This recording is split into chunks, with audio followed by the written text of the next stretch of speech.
Hello, greetings, and welcome to all my faithful viewers. Today is a very special day because 1 year ago today, we launched this channel, and all of you guys have been helping me make it as strong as it is, and I just wanted to say a very public thank you so much for all of you that continue to watch and support the channel through your likes, comments, and subscribes. It really does help us out. Yeah, 1 year ago. Doesn't even feel real. It feels like we just launched this like 6 months ago. I guess that happens when you launch a YouTube channel in the middle of a pandemic, but you know, hey, there have been some really cool things that have happened on this channel, and the video that I released earlier on Monday talked about some of my favorite minutes over the past year. But today we're gonna do a special behind the minutes episode where we're gonna give you some facts about the past year that you might not have known about one of, hopefully, your favorite YouTube channels out there. So, do you have a minute to talk about the behind the minutes of Matt's Minutes?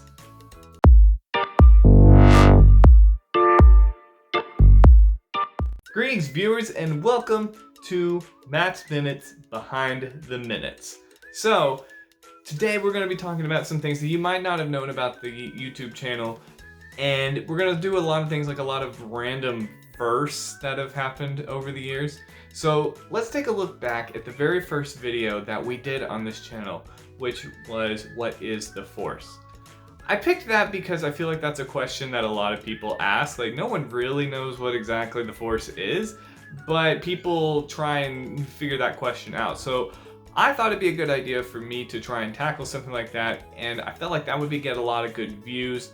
But to be perfectly honest, that was one of the most awkward videos I've ever shot. I was so nervous the whole time. I didn't know exactly what to do. I didn't have a phone stand or anything. It was just me selfieing it, the whole time, just like this. And my wife was asleep taking a nap, so I was trying to keep it down. And so I was whispering really low in the video, and I think Preston, my editor at the time, actually had to increase the volume because I was speaking so quietly during the video. But yeah, let's take a look at a couple of things. Look at this clip right up here. So for those of you that are a fan of Star Wars, you've probably heard the Force said, at least a time or two, right? For those of you that aren't familiar with Star Wars and aren't really sure what the Force is, how can I explain this as briefly as possible? The Force is a mystical energy field that surrounds and connects Yeah, so you can kind of see there's a difference in the way that I make videos now compared to the way that I used to do it. And like, one thing is for certain, I have consistent lighting where I do it now. Back then, you can definitely tell I was just in a dark room where I'd opened up the windows and you could see like all the sun and everything, and man, the lighting was a little rough. The acoustics in that room are a little rough too. And so a lot of what I've done for past episodes of Matt's Minutes is I've done Disney themed episodes in front of the Disney wall. Well, I really don't like shooting in that room, to be perfectly honest. The acoustics aren't great. The lighting is just normally pretty awful and inconsistent. And there's just a lot of, it's just not a great room for shooting. So in the past minute that I did that was Disney themed, I actually just replaced the picture that was behind me here because I think that actually worked a little bit better and was just, it worked out. So yeah, things are looking a little bit different visually and auditorily here on the channel. I think the air conditioner was also running during that episode, and so now I have to film. I turn the air off when I film, just, it makes it better, so you guys, the quality is better for you guys, though my dog still makes frequent appearances in the audio track, and you really don't have to listen that hard to hear it. He likes to be in the room while I'm filming, so I usually just have a spot for him in the corner, and of course he's always itchy when I start filming, so he'll be scratching, he'll be licking. So a lot of times I actually have to stop recording things and do split segments in order to wait for him to finish, cleaning himself, I guess, or scratching his neck or whatever he's doing. And then I'll reshoot where I was going once he's done. All right, for the next milestone that we had on the channel is the first video that I actually had a stand and wasn't just selfieing the whole time. And I think I really tried to take advantage of it, because what I did is I scooted this thing like way far back, way farther back than what was necessary, just because I could show off the fact that I had hands. Look at me, here's both hands, doing whoopity doobity, you know. They were just there, and now I can actually, you know, do expressions with my hands, which I tend to do when I talk anyway. But anyway, so that first stand, actually, funny enough, was I didn't actually buy it. It came in a Skechers box. Like, I had ordered shoes, and for some reason they gave me a phone stand. Like, I still have it right here. Like, hardly anything really. Like, that's all it would do. And I was like, oh my gosh, this is awesome. I just started a YouTube channel. I got a phone stand now. I can use my hands. This is great. This is awesome. And yeah, I'm gonna use this one that I had from Skechers, which was great. You know, it did the job that it was supposed to. So if you take a look at this video right here, I think you'll actually see like how enthusiastic I am about having hands. And quite honestly, that's where I would put my money if I was a betting man, is that the dude that literally generates the Speed Force would be the fastest Flash. And to those who, I want to say, you're wrong.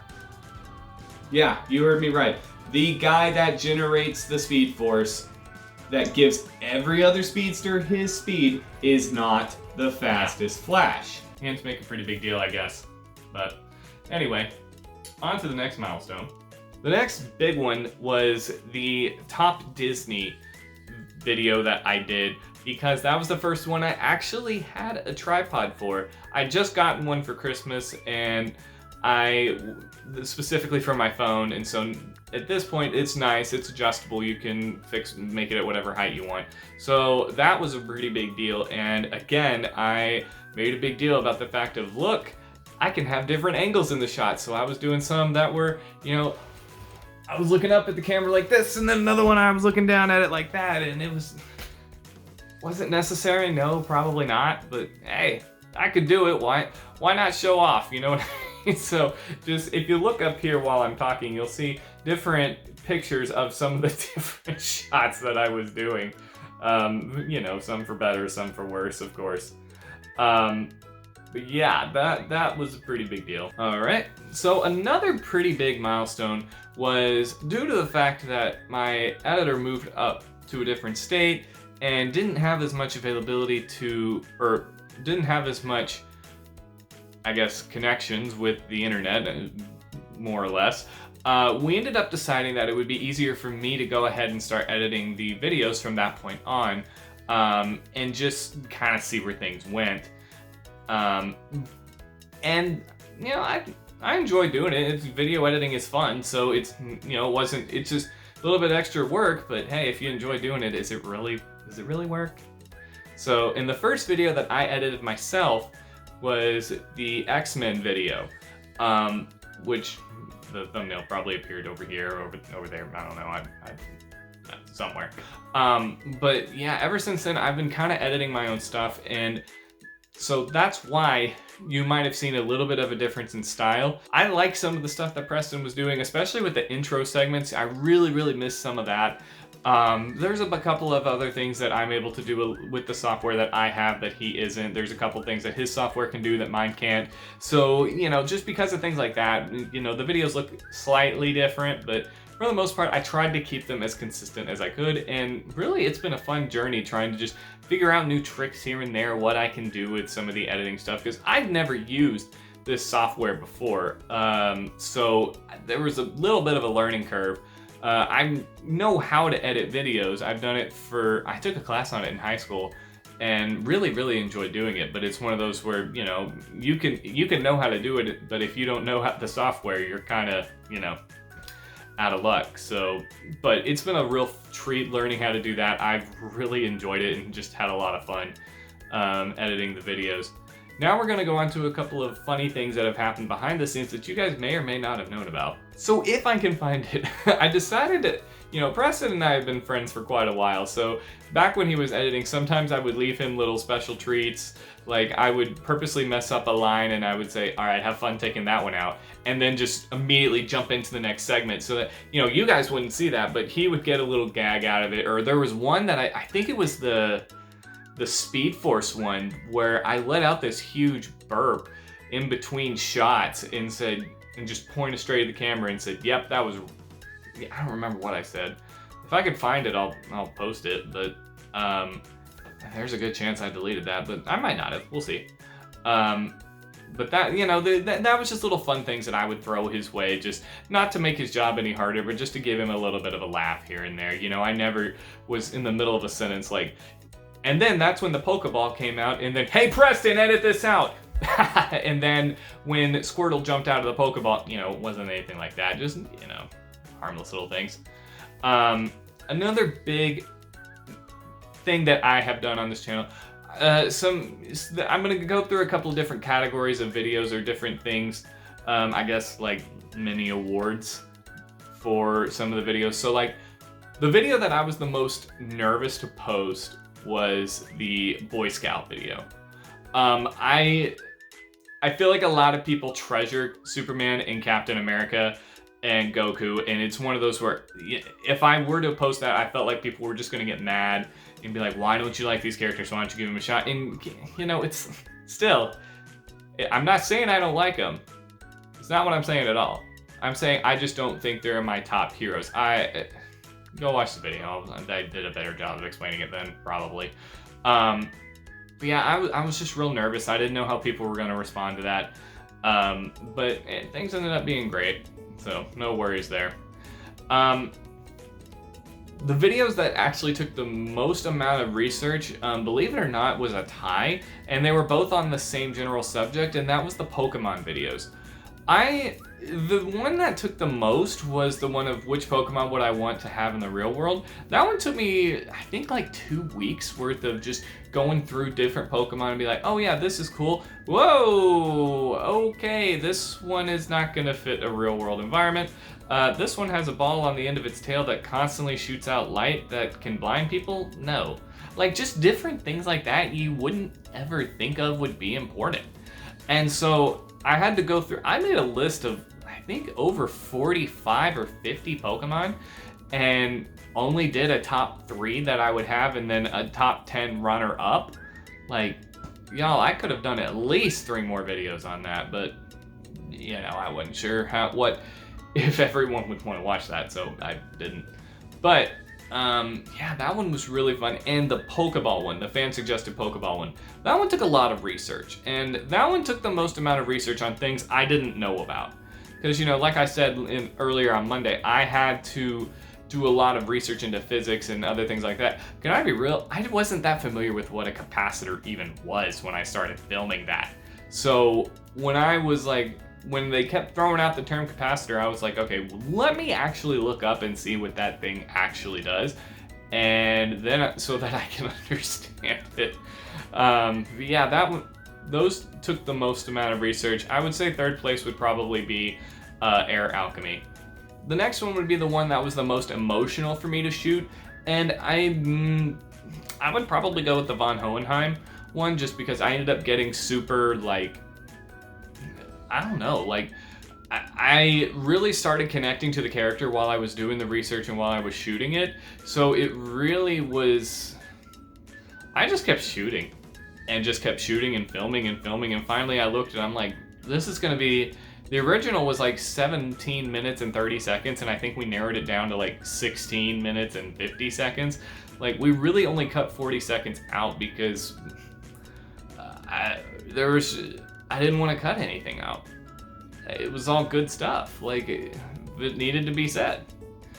So I think that was the saddest one. The funnest one I've ever shot, like in terms of the one that I think I laughed the most, I know I laughed a lot during the collaboration video that Preston and I did on superheroes, just because you know, back then I wasn't as used to shooting like long segments at a time. I would only shoot like 30 seconds because that's all I would memorize. And then I would do another 30 seconds, and then another 30 seconds, and another 30 seconds. So shooting took a lot longer than it does now. And that was one of the first videos that I remember sitting there and just having to do take after take after take, because I just couldn't get everything out that I needed to say and remember it all. I've gotten better at it over time, you know, but I do remember that being a little difficult. And the most painful minute that I've ever done, yes, that's an actual thing that happened. So during the Smash Brothers video that I did, I actually gave myself a crick in the neck. Because while I was shooting, I took a breath to say something and turned left to say something to my dog because I was trying to get him to stop, and I turned too fast and it just hurt. And what I ended up doing was like, ow, ow. I guess I'll just finish this shot and then I'll get him to stop. So I actually continued filming while my neck was hurting, and I just clipped out the part that I got hurt in, but I mean, not really. What I kind of did is just muted the audio and took out maybe a few seconds, and then just, because I was speaking while it happened. So what I did is I just put a big something over the screen to cover up my face and kept shooting. And then at the end of it, and then kind of hurried up with what I was doing so I could pause it and go take care of my neck. But I was only halfway done with the video, so then I had to come back like maybe 20 minutes later and finish shooting while my neck was still really hurting. So that was not a fun experience, but you know, you do what you gotta do. Well guys, a little bit of time from the creator here. Thank you guys so much for all of you that have given us a view, even if it's only been one view over the past year. I just wanted to say thank you. You know, for anyone who's commented, for anyone who has subscribed, who continues to watch these videos, I want to say thank you. You know, it really does mean a lot, and a lot of work goes into these, and I wouldn't continue to do it if I didn't have the support of the community like you guys. So thank you all so much for making this past year what it is, and I hope we can continue to do this for a while. So keep watching, keep subscribing, and if you have any ideas for a minute, please reach out to me in some way, shape, or form. Leave a comment down below. If you got my number, text me, whatever you want to do. Thank you guys so much for an incredible year, and I cannot wait to see what this next year is going to look like. Have a great rest of your have a great rest of your week.